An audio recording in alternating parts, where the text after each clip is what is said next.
নবীর পিতামাতা কি জাহান্নামী? হাদিস আলোকে জানতে চাই। নবীর পিতামাতা কি জান্নাতি না জাহান্নামী? এটা খুব ভাইটাল গুরুত্বপূর্ণ প্রশ্ন, এবং এই প্রশ্নটা আজকের নয়, এটা অনেক প্রাচীন প্রশ্ন। আর এই প্রশ্ন নিয়ে মুসলিম আলেমরা 4 ভাগে বিভক্ত হয়েছে। কয় ভাগে? কথা বলেন। 4 ভাগে। অনেকে মনে করে যে নবীর পিতামাতাকে জাহান্নামী বলা, আরে বাপ রে বাপ, নবীর বাপ মাকে জাহান্নামী বলা যায়? কিন্তু তারাই দেখবেন বলবে যে নবী ইব্রাহিমের বাপের নাম কি ছিল? কথা বলেন। আজর। আজর জান্নাতে না জাহান্নামে যাবে? তো ওটাও তো ইব্রাহিমের বাপ, নবীর বাপ। ইব্রাহিমের সম্মান কি কম নাকি? কথা বলেন। আবুল আম্বিয়া, সমস্ত নবীর পিতা। আবার কেউ যদি বলে নবীর ছেলে বা জাহান্নামে যায় নাকি? আরে ভাই যায় না মানে? নূহ আলাইহিস সালামের ছেলের নাম কি? কেনান। জান্নাতে না জাহান্নামে? জাহান্নামে। নবীর বউরা জাহান্নামে যাবে। কোন নবীর? নবী লূত আর নূহের স্ত্রী। যাবে কি যাবে না? সূরা তাহরিমে 11 নম্বর আয়াত খুলে দেখেন। তারা ঈমান আনে নাই। তার মানে ইসলাম এখানে বুঝাচ্ছে ইসলাম এমন একটা জীবন ব্যবস্থা, রিলেশন দিয়ে, সম্পর্ক দিয়ে জান্নাত জান্নাত হয় না। যার ঈমান আছে সে জান্নাত, যার ঈমান নাই সে কোথায়? জাহান্নাম। ফেরাউনকে চেনেন? কোন নায়ক ছিল নাকি? ফেরাউন ভালো মানুষ? ফেরাউনের স্ত্রীর নাম কি? আসিয়া। জান্নাত না জাহান্নাম?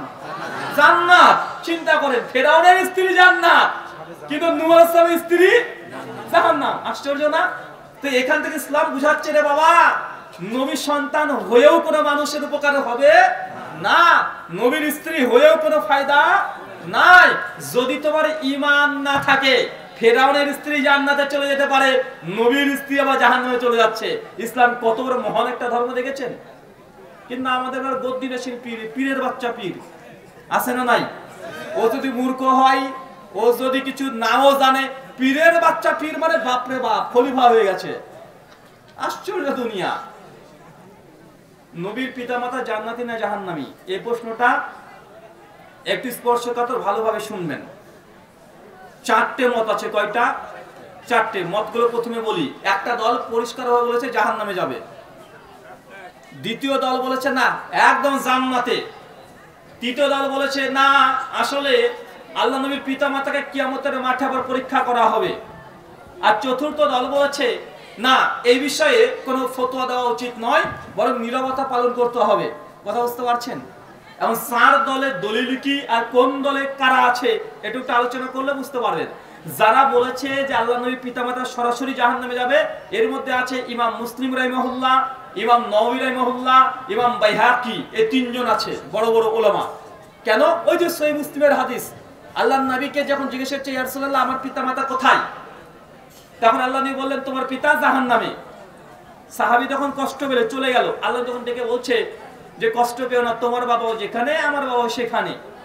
এই হাদিসের ব্যাখ্যাতে ইমাম নববী তিনি বলেছেন যে এই হাদিসই প্রমাণ করে নবীর পিতামাতা জাহান্নামী। এখন যারা বলছে নবীর পিতামাতাকে জাহান্নামী বললে ঈমান থাকবে না, তো ইমাম নববীকে বলে দেখেন। ইমাম বাইহাকি রাহিমাহুল্লাহ তিনি এই হাদিসকে দলিল বেঁধে এত অধ্যায় রচনা করেছে। ইমাম নাসাই রাহিমাহুল্লাহ এই হাদিস নিয়ে আসার আগে ও অধ্যায় রচনা করেছে মুশরিকদের জন্য দোয়া করা যাবে না, অথচ হাদিস নিশ্চয়ই এটা। তাহলে ইমাম নাসাই কি বলতে চাইলেন? নবী পিতামাতা তিনি শিরক করে মারা গেছেন। তো এই ব্যাপারে ইমাম নাসাই, ইমাম তিরমিজি, ইমাম দারেমি, ইমাম বাইহাকি, ইমাম নববী এরকম বড় একটা জামাত আছে মুহাদ্দিসগণ, তারা বলেছেন নবীর পিতামাতা জাহান্নামে যাবে। আর এটা আশ্চর্য হওয়ার কিছু নেই। নবী ইব্রাহিমের বাবা এর আগে জাহান্নামে গিয়েছে, নূহের সন্তান গিয়েছে, নবীর স্ত্রীরা গিয়েছে। এটা অস্বাভাবিক কিছু নয়। তাই কষ্ট পাওয়া বা আঘাত পাওয়া এমন কোনো ব্যাপার নয়। দ্বিতীয় মত, তারা বলেছেন নবীর পিতামাতা সরাসরি জান্নাতে যাবে। কেন? তারা একটা দলিল পেশ করেছে তারিক ইবনে আসাকির থেকে, এবং তারিক ইবনে দামেশকের মধ্যে থেকে একটা ঘটনা নকল করেছেন যে আল্লাহর নবী একদিন হঠাৎই কবরস্থানে চলে গেলেন, নবীর পিতামাতাকে তাজা করলেন, মুজিজা তাজা করে কালেমা পড়িয়েছেন, পড়ানোর পরে আবার কবরে চলে গেছে। এই দলিলটা দিয়ে বলছে দেখো নবীর পিতামাতা তাদেরকে কবর থেকে তোলা হয়েছে, জীবন দেওয়া হয়েছে, ঈমান এনেছে, তারপরে মৃত্যুবরণ করেছে। এই একটা হাদিস নিয়ে এসেছে। তবে হাদিস সমস্ত উলামাদের ঐক্যমতে জাল।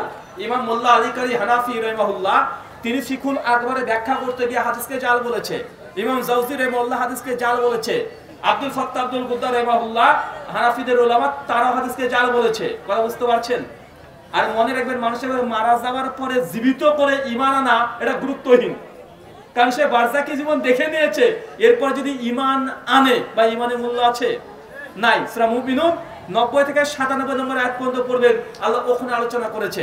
আরেকটা মত আছে যে আল্লাহর নবী জান্নাতি না জাহান্নামী, এই ব্যাপারে কিয়ামতের মাঠে ফয়সালা হবে। কেন? কারণ আল্লাহর নবীর পিতামাতা যখন পৃথিবীতে এসেছে সে সকল নবী ছিল না ফাতরার সময়। এই যে রকম নবী না থাকার কারণে তাদেরকে কিয়ামতের মাঠে টেস্ট করা হবে। তারা যারা এই মত নিয়েছে তাদের এই মতটা সঠিক নয়। কেন? নবীর পিতামাতা যখন জীবিত ছিল সেই সময় ঈসা আলাইহিস সালামের দিন মক্কা মদিনাতে ছিল। তার জ্বলন্ত প্রমাণ সহিহ বুখারীর 7 নম্বর হাদিস। খাদিজা রাদিয়াল্লাহু আনহাকে এসে আল্লাহ নবী যখন বলছেন যে আমাদের ফেরেশতা এসেছে জিবরিল, তখন খাদিজা তার চাচাতো ভাই ওলাকা বিন নাফলের কাছে নিয়ে